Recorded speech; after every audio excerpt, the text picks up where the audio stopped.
Bonjour tout le monde! Aujourd'hui, encore un concept différent. Concept de vidéo qui va se produire en deux parties. Donc, on va avoir mon véhicule, le BMW 230 iX Drive, véhicule qui est milieu de gamme chez BMW pour la série 2. Là où la vidéo va changer un peu au niveau du concept, c'est qu'on va avoir la partie 1 aujourd'hui qui est une revue en ville, donc une revue avec une vitesse acceptable. Et on va aller dans la revue avec une vitesse absolument excessive. On va aller faire une revue après ça sur la piste de course. Mais encore, on n'arrête pas les surprises parce qu'aujourd'hui, je vais avoir un invité avec moi qui va nous présenter un véhicule de la même catégorie que la BMW série 2. Donc, bonjour Paulo. Salut Jean-Philippe, ça va bien? Ça va très bien toi-même. Tu nous as amené une belle petite merveille aujourd'hui. Oui, je vous amène une merveille qui est l'Audi RS3. Donc, comme tu as si bien dit, l'Audi RS3 est basé sur la plateforme A3, qui, comme on sait, c'est la plateforme équivalente à la série 2 de chez BMW. Certainement, pour ceux qui vont venir nous écrire des commentaires, ce ne sont pas des véhicules qui se comparent dans la même fourchette de prix, mais ce sont des véhicules qui sont de la même catégorie en termes de grosseur et tout. Seule différence que je vous dirais, on a aussi un véhicule qui est 4 portes. C'est sûr, c'est 4 portes, mais ce que je t'ai pas dit encore, c'est que j'ai un cylindre de plus que toi. Donc, on parle ici d'un 5 cylindres en ligne, turbo bien sûr, et on a 400 chevaux force, puis 354 livres-pieds des couples. Donc, c'est pas un auto pour ceux qui n'aiment pas les performances fortes. Non, du tout. Et en fait, pour avoir l'équivalent en termes de performance, il faudrait aller vers la M240. Donc, chez BMW, celle-là, elle a le 6 cylindres en ligne qui va avoir 340 chevaux. Donc, c'est vraiment le seul moteur, je dirais, qui va pouvoir se comparer. Puis, si vous le modifiez un peu, vous allez chercher du 415 chevaux vapeur autour de ça. Pour quelqu'un qui voudrait avoir ce véhicule avec la performance équivalente à une RS3, c'est la seule solution. Pour ceux qui veulent avoir des enfants, puis en même temps aller très vite, bien, un véhicule avec 4 portes qui descend déjà 400 HP d'usine, c'est vraiment les fun.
Maintenant, au niveau de l'extérieur du véhicule, de la BMW 230, on va marquer un design extérieur qui est très fluide au niveau des courbes, autant sur le capot que les lignes en avant. Puis on va remarquer aussi des feux avec des halos circulaires. Fait que vraiment, on est dans les courbes. C'est sûr. C'est des belles courbes, hein? C'est un véhicule qui est très aérodynamique, contrairement au premier véhicule BMW, la série E30, là. Oui, qui était une boîte à savon. Rectangulaire, exactement. C'est ça. On voit que Audi, aujourd'hui, ont des véhicules qui ont un design plus carré versus BMW. Donc, on se distingue dans ces styles-là. Ce véhicule-là a le M-Package. Donc, on a des jantes qui vont être spéciales. Et mon aspect favori, ce qui m'a littéralement vendu le véhicule, ce sont les étriers de freins bleus. Donc, on a des freins qui sont massifs. Un véhicule qui peut aller jusqu'à 210 km/h, on l'a testé sur le demi-mille, sur circuit bien entendu. Puis, il arrête aussi très bien, autant qu'accélère. Sur le côté, on va voir aussi des lignes qui ne vont pas se démarquer nécessairement d'un véhicule série 2 normal qui n'aurait pas le M-Package. Mais sur en arrière, on va avoir un petit aileron, hein, un petit becquet en arrière là, qui vient avec le M-Package dans le fond. Puis autrement, il n'y a pas beaucoup d'éléments distinctifs de plus que ça. Si on veut plus d'éléments distinctifs, il faut aller plus vers la M2. Exactement. Mais c'est pas le même range de prix. C'est pas le même prix du tout. Les pneus, j'ai entendu dire que les pneus de BMW étaient spéciaux. Oui, ce sont des pneus. On a toujours le choix. Pour le même prix chez BMW, on peut avoir soit les 4 saisons ou des pneus avec une gomme plus molle. Dans le cas de mon véhicule à moi, ce sont peut-être des pneus qui sont 4 saisons, donc ils vont avoir tendance à crier avant de déraper. Et ce sont des pneus qui sont run flat, donc je peux rouler sur une crevaison à plus basse vitesse pendant un certain délai de temps. afin de faire Parce que ça changer. veut dire que tu n'as pas de pneu de secours en arrière. Pas besoin de pneus de secours en arrière, il n'y en a pas non plus. Ce qu'on va trouver en arrière, c'est une batterie qui est vraiment positionnée, un peu centrée. Et puis, l'objectif de ça, soit protéger du froid ou encore serait d'équilibrer le véhicule. Là. Les Allemands, là, toujours dans les détails. Hein? Sont toujours dans les détails, puis on voit qu'il y en a plusieurs qui vont mettre la batterie dans le coffre. Là.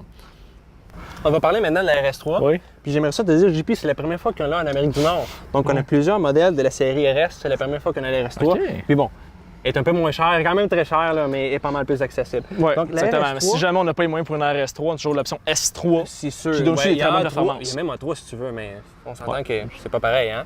C'est pas la même chose. La RS3, donc, comme on disait, c'est la meilleure dans la gamme A. Puis, par exemple, on retrouve plusieurs éléments distinctifs. Ils ont sauvé beaucoup de poids en mettant un hood en aluminium.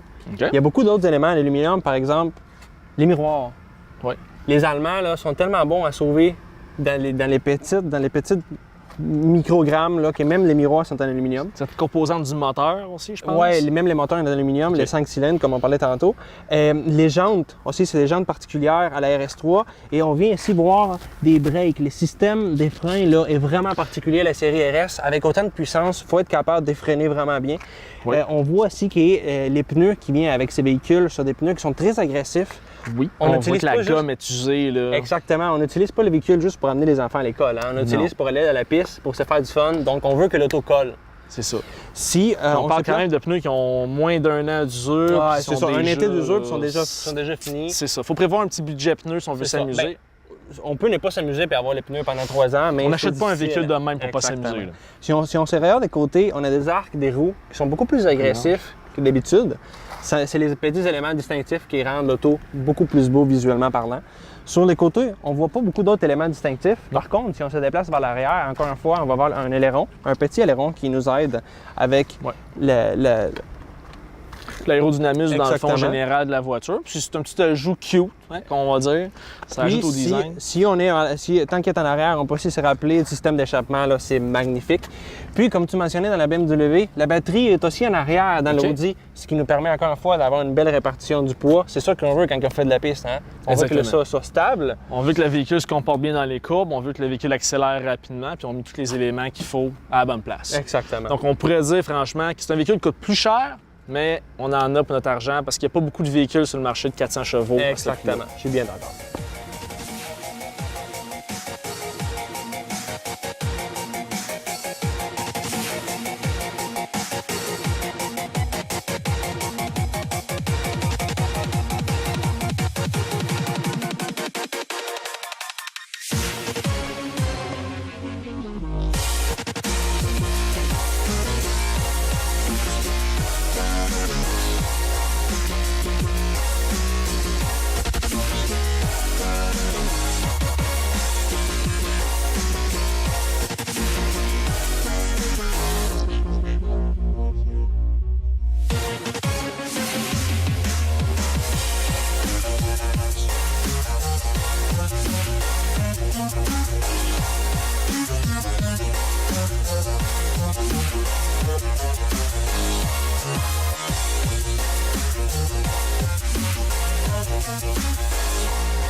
Maintenant, dans la BMW 230 iX Drive, donc pas l'eau au volant parce que c'est ma voiture, donc je sais tu comment vas un peu elle se biaisé, conduit. hein? C'est ça. Je sais très bien comment elle conduit.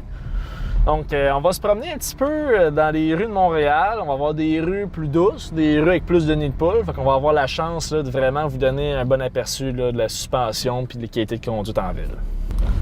Ben, pour se mettre en position sport, dans le fond, on a des boutons ici sur le côté qui sont sport jusqu'au mode écono. Donc, on va cliquer une fois sur le mode sport ou deux. On va avoir le mode sport ici, le mode sport plus. Puis lorsqu'on fait Enter dans le bouton, on va avoir ici nos cadrans là, qui vont apparaître sur l'affichage sport avec la puissance et le couple qui vont s'afficher là en temps réel. C'est juste agréable à regarder. Aussi, on a des valves dans le système d'échappement Oui. qui vont s'ouvrir.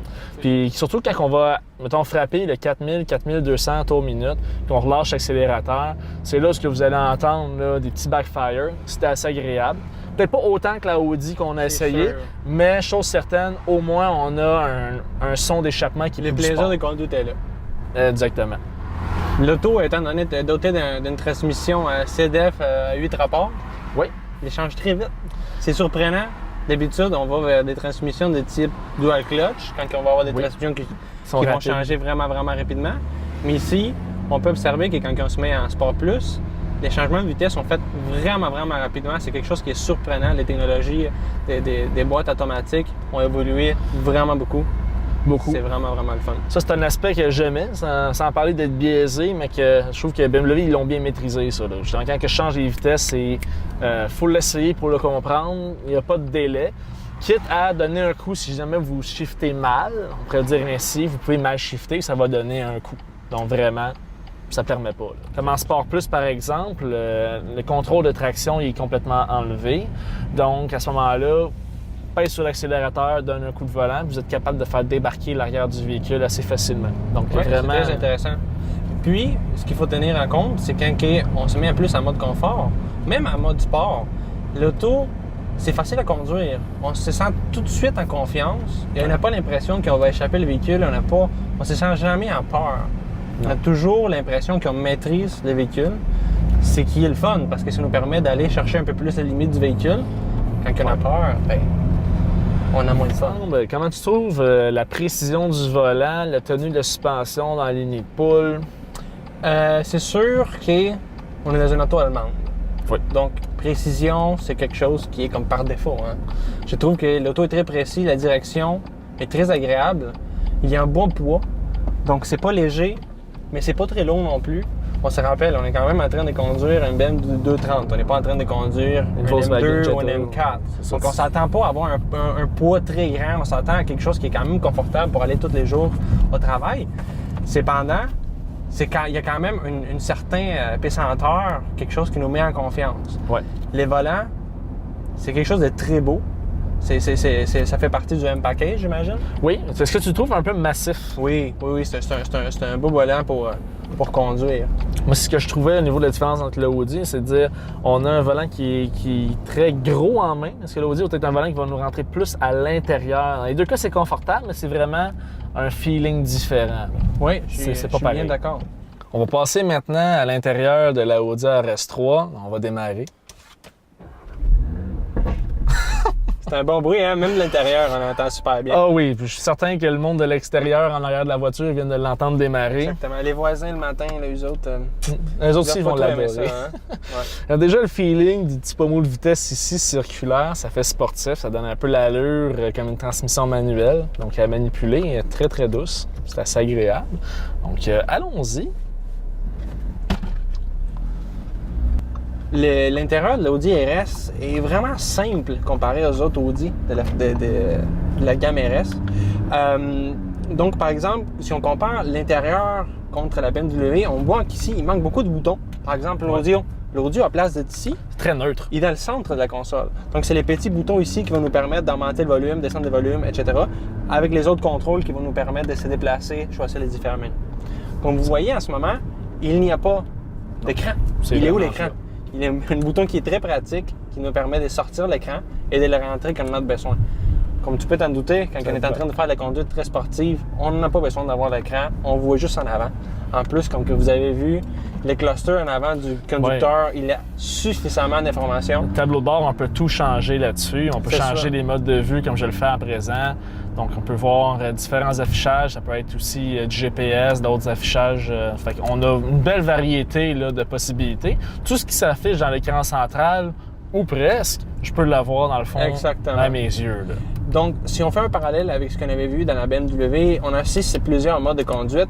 Donc, on peut les choisir, que ce soit le mode confort, le mode auto, les modes dynamiques, qui est les modes dans les plus hardcore, qu'on pourrait dire, dans lesquels l'auto est dans son mode le plus performant. Ou on peut encore se mettre dans un mode individuel qu'on peut configurer. Donc, les conducteurs peuvent dire, en ce moment, il est configuré d'une façon très particulière. Donc, la suspension est en mode confort. Cependant, les valves de l'échappement, comme vous pouvez le voir, sont ouvertes parce qu'on veut un bruit qui est très grand. Puis, l'accélération, malgré que tu peux avoir beaucoup de fun, n'est pas configurée à son mode les plus performants. Donc, il va falloir que tu appuies beaucoup dans l'accélérateur pour avoir beaucoup d'accélération. Les modes individuels est utilisé plus souvent qu'autrement dans la ville pour aller au travail. Donc, on ne veut pas nécessairement consommer énormément de gaz. C'est pour ça que les modes individuels, en ce moment, il est configuré comme ça. OK. Un bon compromis entre la performance, les sons et l'économie d'essence. Ouais.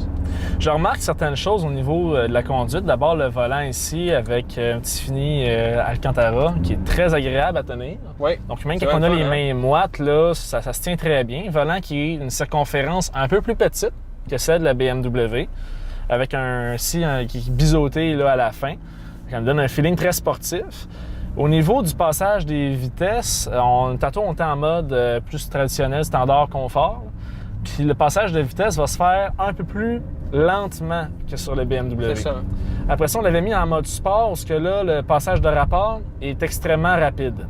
Par exemple, là on est en mode, j'imagine, on est en mode standard. Oui. Donc, si j'accélère un peu puis que je clique, là, ça change.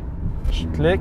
Puis il y a un délai d'à peu près même pas une seconde, on va parler d'une demi-seconde, mais c'est un délai qu'on va ressentir parce que l'autre est tellement direct. Je suis d'accord avec toi. Par contre, ce qu'il faut savoir, c'est que les délais n'est pas dans les changements en soi entre une vitesse et l'autre.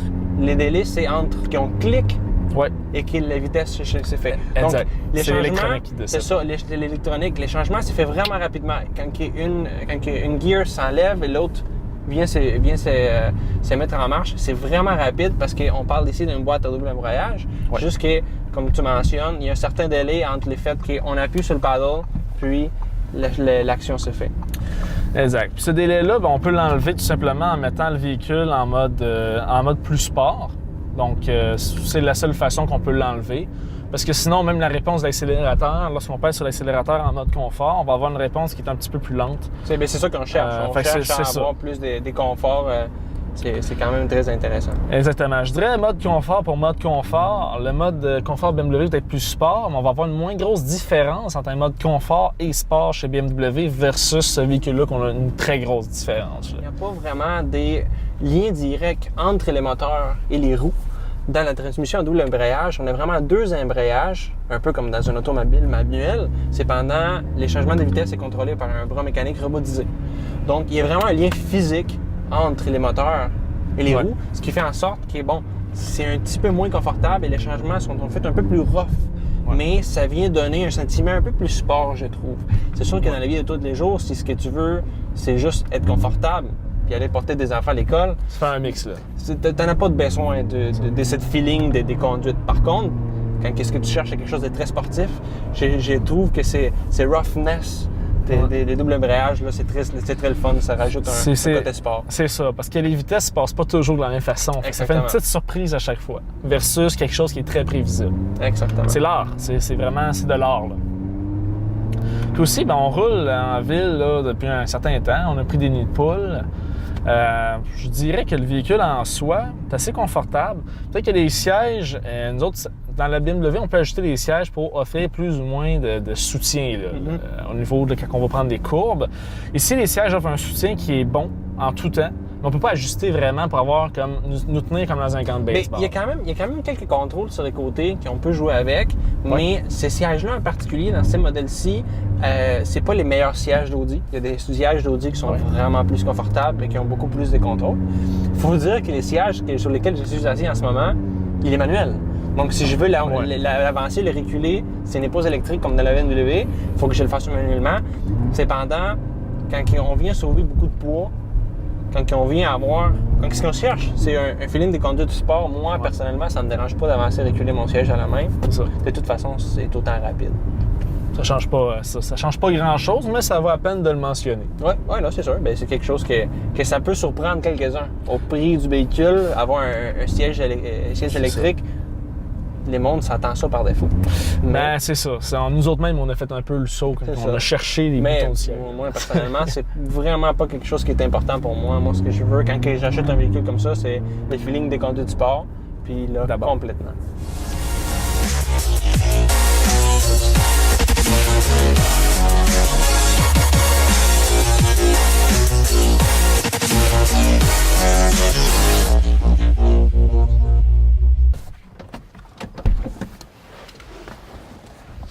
Donc, pour vrai, un très bon véhicule. Oui. Vraiment, vraiment satisfait de la conduite. C'est quelque chose qui est vraiment plaisant à conduire. Oui, c'est assez différent d'un véhicule ordinaire si on va comparer avec des Volkswagen, Chevrolet, Ford de ce monde. On voit que c'est un petit peu plus haut de gamme. Ouais, ben, c'est du BMW. Hein? J'aimerais ça te dire que je suis surpris, mais c'est ça qu'on s'attend à ce genre de véhicule. On s'attend à quelque chose de très luxueux, très confortable, mais sport. C'est sport, puis en plus, ça consomme pas trop d'essence. On parle des moyennes de 8 litres au 100, là, puis on conduit assez sportivement. Mais maintenant, est-ce que toi, ce serait le genre de véhicule que tu t'achèterais? Oui. Là, la question. Honnêtement, c'est sûr que si j'avais l'opportunité de m'acheter une M2, quelque chose d'un peu plus sportif, je le ferais. Cependant, pour une conduite de tous les jours, une BM 230 avec le M-Package, c'est quelque chose qui est, oui, ça vaut la peine de faire une bonne moyenne entre les deux.